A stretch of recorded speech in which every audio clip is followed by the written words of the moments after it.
اسلامی کیلنڈر کا پہلا مہینہ یعنی ماہ محرم الحرام چل رہا ہے۔ اس مہینے کے تعلق سے سرور دو عالم صلی اللہ علیہ وسلم نے ارشاد فرمایا،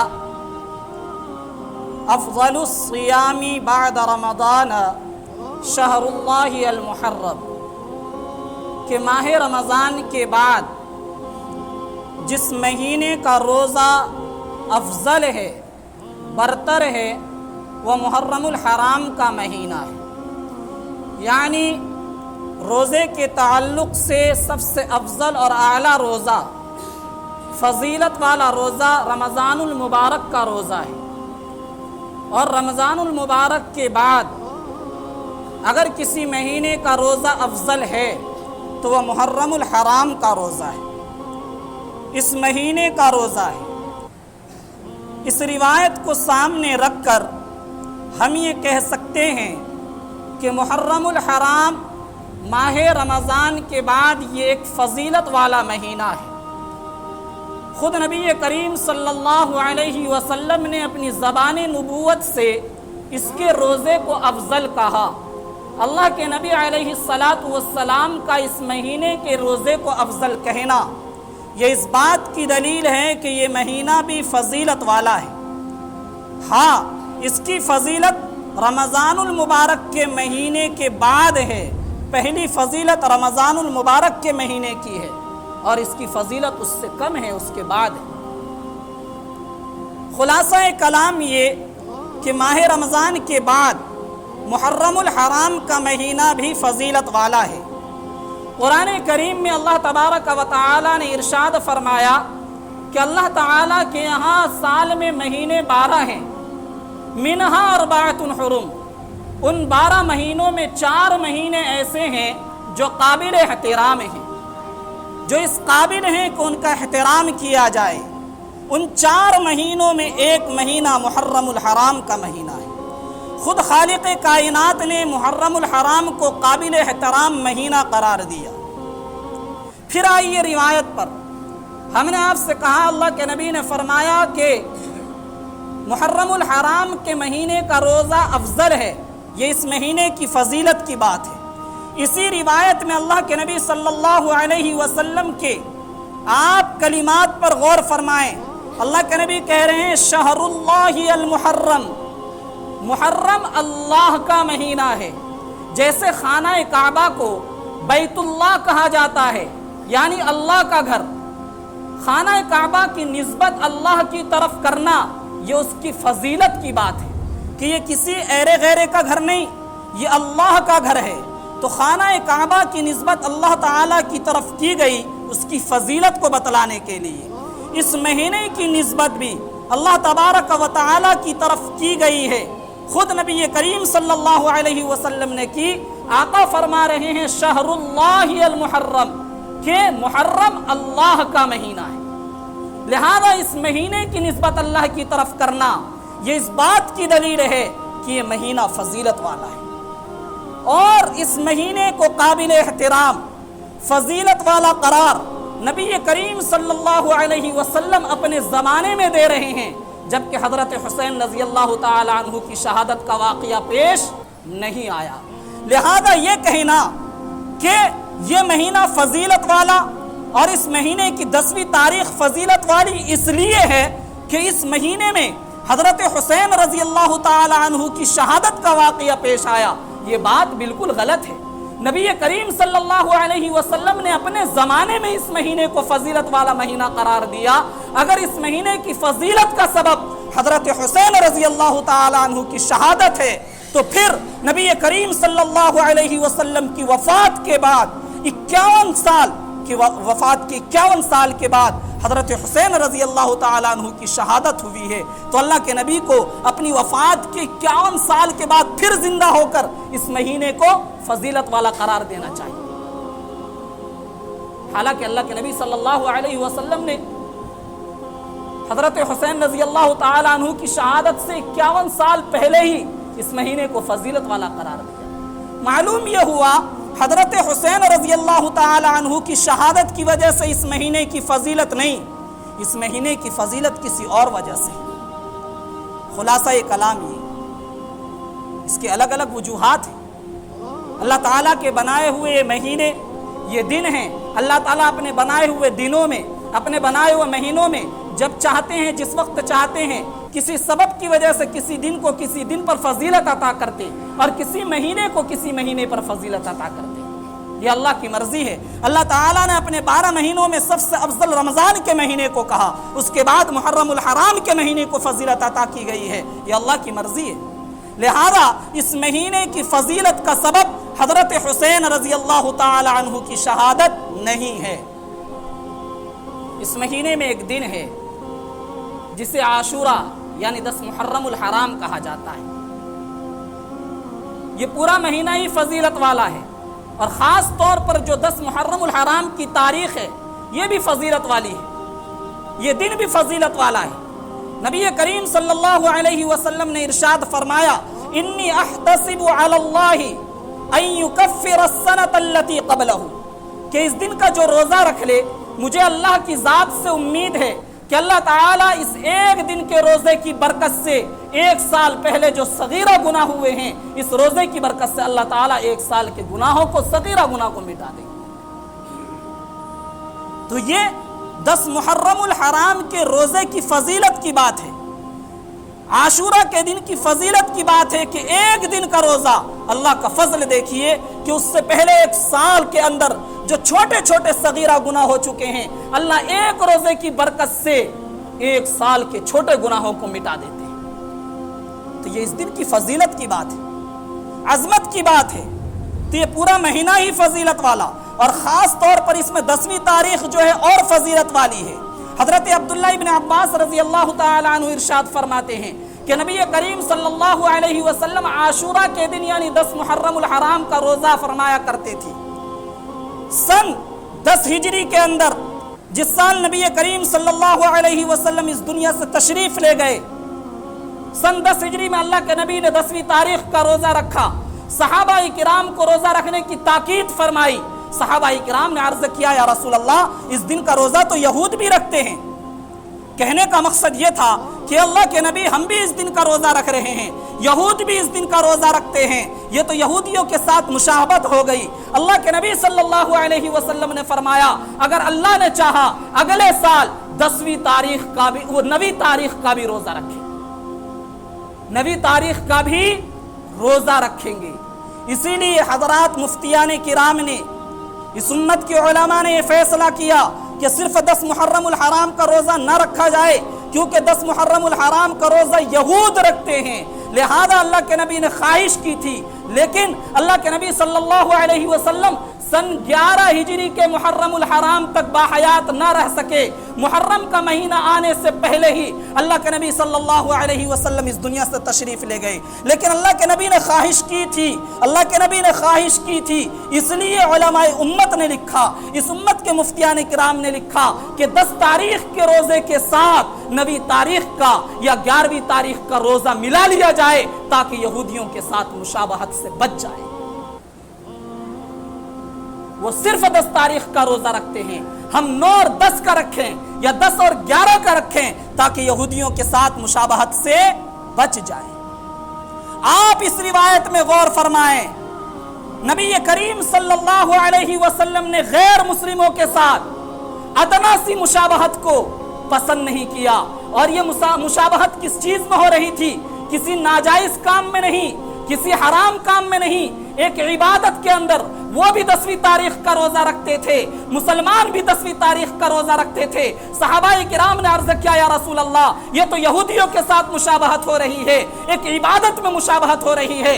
اللہ کے نبی نے اس ادنا سی مشابہت کو پسند نہیں فرمایا اور کہا کہ اس کے ساتھ 9ویں تاریخ کا اگر اللہ نے چاہا تو ہم روزے کو ملائیں گے، لہذا 9ویں اور 10ویں کا ہم روزہ رکھیں گے. غیر مسلم کے ساتھ مشابہت سے، یہودیوں کے ساتھ مشابہت سے ہم بچ جائیں گے. جو ایک جائز کام میں مشابہت کو پسند نہیں کیا گیا. مسلمانوں ذرا سوچو آپ کہ ایک جائز کام میں مشابہت کو پسند نہیں کیا جا رہا ہے تو ناجائز کاموں میں، حرام کاموں میں، غیر منکرات میں اور غیر اسلامی کاموں میں مشابہت کو کیسے برداشت کیا جا سکتا ہے؟